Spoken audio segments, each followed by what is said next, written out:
Indiana High School tennis coach. We're going to introduce our next speaker. This is Scott Ficks, USPTA. Scott is the tennis director at the Moreland Park Tennis Center in New Berlin, Wisconsin, and at the Merrill Hills Country Club at Waukesha. Is that correct? Waukesha, okay. There you go. It's my Indiana accent there. Waukesha, Wisconsin. Scott was named 2008 Wisconsin State Pro of the Year and was the Ficks Award recipient in 2006. He coached boys high school tennis for 5 seasons at New Berlin West High School. It's a member of Team Babylon. It's been the USPTA Pro P1 since 1996. Without further ado, Scott Ficks.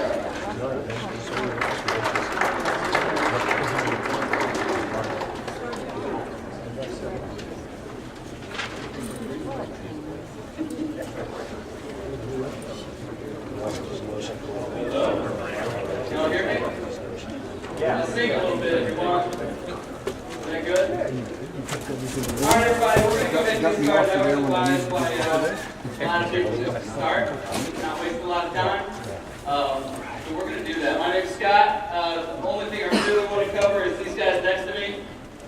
Jim Davidson from Michigan, Rob Price, works with me in Wisconsin. My dad, and my family's out here. My brother Mark, who he's speaking tomorrow morning at 9, so I told him whatever he does to sabotage me in the next hour, I'll get him 10 times worse when I'm on the court tomorrow.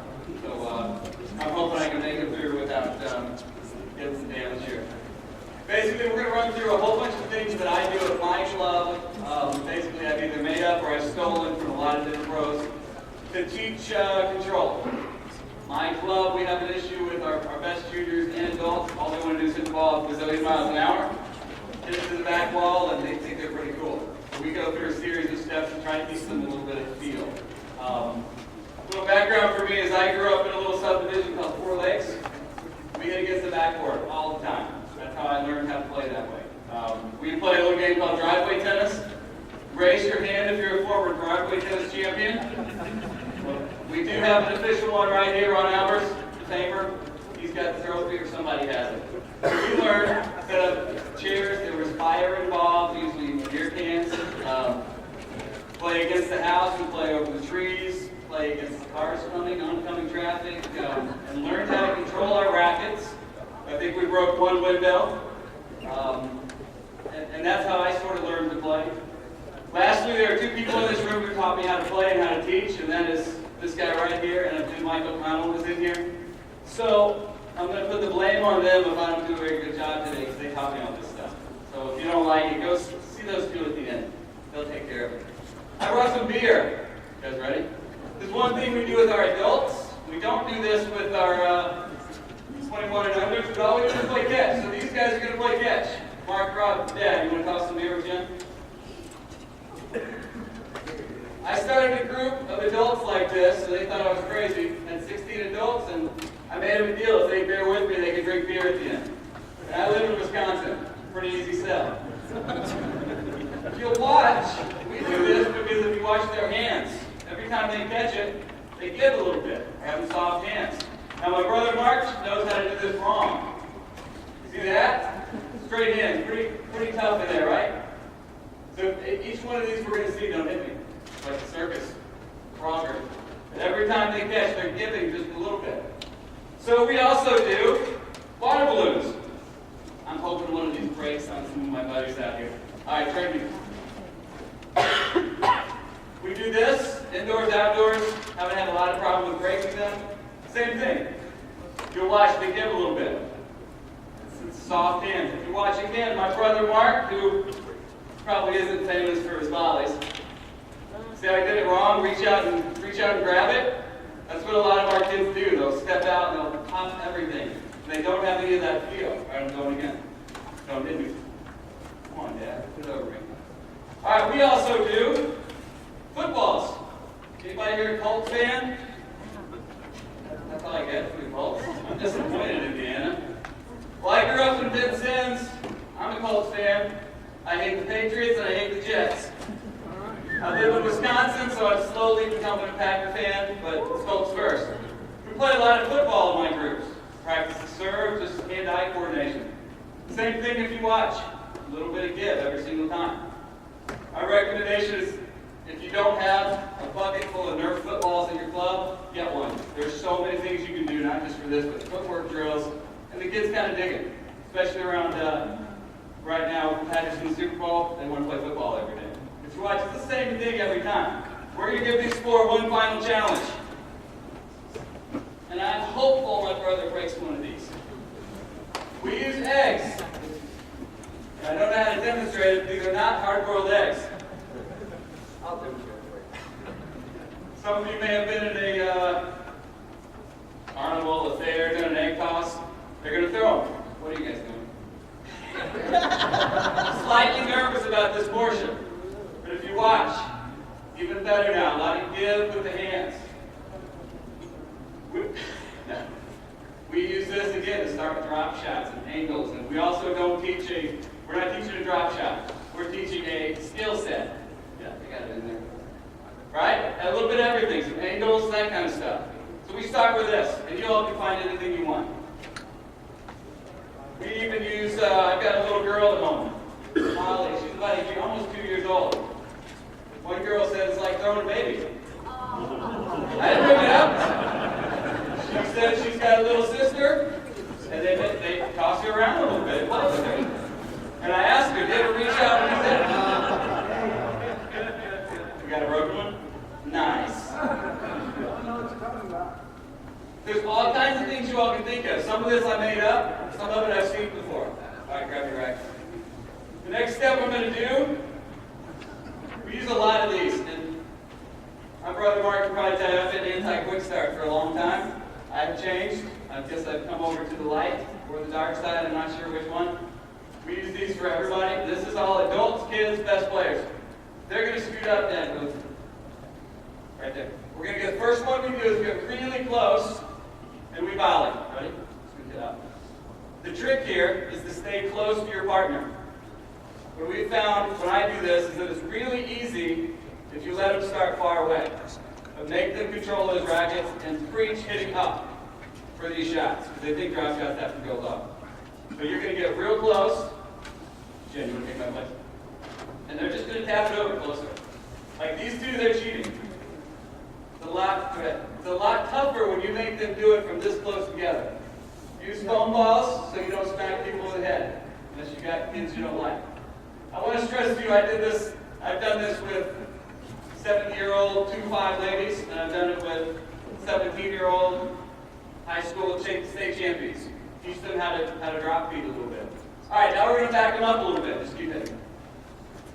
We're going to run through a series of things we do to add a little footwork to it. All right, we've double hits now. Almost everybody here has done this one. Now they're going to hit the ball twice. If you watch Mark and Rob, they've got it. Jen's got it. All right, Dad, it's up to you to the last one. Perfect. So now they're going 2 hits. If it bounces, it's okay. No big deal. It's up to them come up with a better way to hit it. Mark and Rob are going to do a trick shot show after this. I told them I give them 2 minutes to do tricks too, so look forward to that. All right, now we're going to do what we call switches. Each one gets a little tougher. When I yell switch, they're going to switch places with each other without losing the ball. So now we're going to add footwork, a little hand-eye coordination. Y'all ready? You're not ready. All right, switch. Watch Mark and Rob. They got to make it all the way around. Save it. All right, start it up, Dad and Jim. Switch. See if you can make it all the way around. Now you see a lot more movement, hand-eye coordination, controlling your racket, hitting up. Switch. Come on, Rob. There you go. What it does is it creates an opportunity for these players to make things up. Come up with a way to get that ball back, control the racket, get it to the right spots. And focuses on their racket face a little bit. Switch! Come on, let's make. Nice, Dad. Good move. Switch! It's also something, if you can picture it, we can put 12 people on this court, all doing the same thing, and everybody's moving, everybody's active. Switch!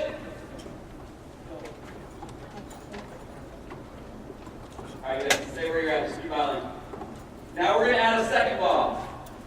We're going to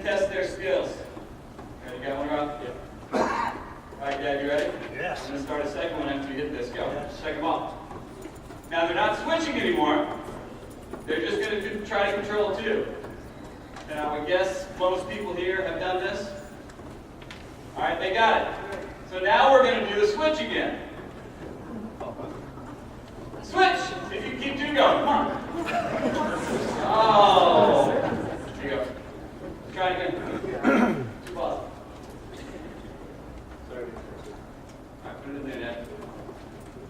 Switch! See if you can make it. Now this is one of the toughest ones. The good thing about these, if you're in a large group, you can switch whenever you want. If some people are chasing the ball, that's fine. They can just pick up wherever it starts again. Switch! Try to make it.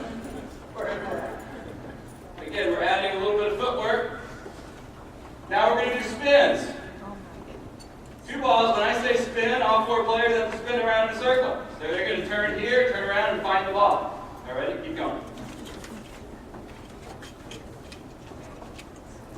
Let's go to one ball route. Ready? Spin. Find it, make your move. Spin. After you hit it, find it. About to use the phone ones, Dad. Spin. Spin. And what they can do is they can hit, I yell it, they can hit the ball and make their move. But it's designed to find the ball quickly and add a little bit of footwork to it.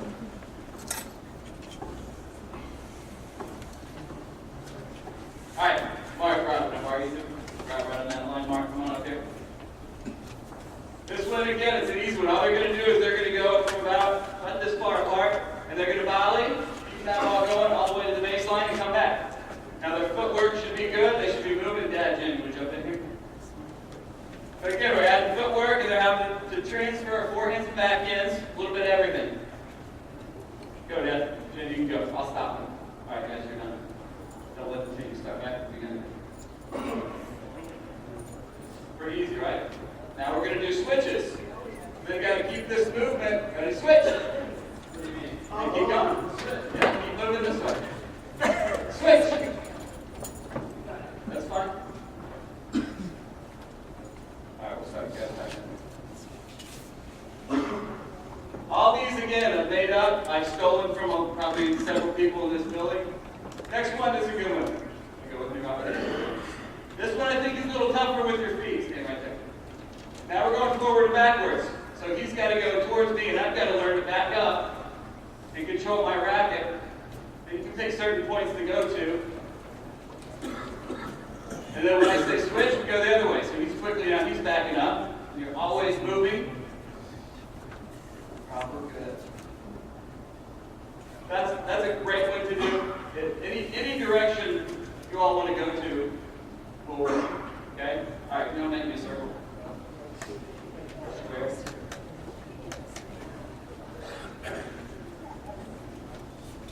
Ready? Just keep this going. We call this one super circles. They're working as a team now. All they have to do is keep one ball going. The same person cannot hit it twice in a row. They should have to talk to each other as I make the circle bigger.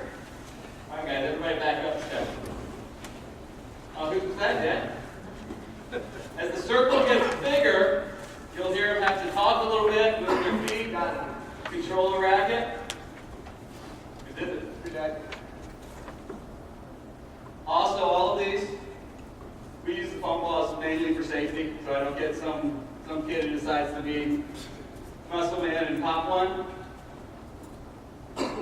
I recommend too, if you try this, we put a pro on every court as a feeder and to keep it going. And a great way is just count. How many in a row, best team gets it. We did this with a group of about 50 kids. We had 10 teams of 5, all playing for Gatorade.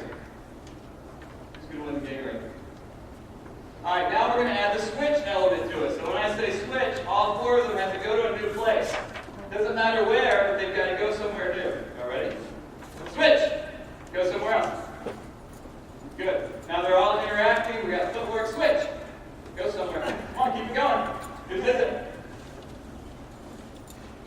Switch! Save it. All right, there you go. Hey, good. Yes, that's a while. Maybe that's it.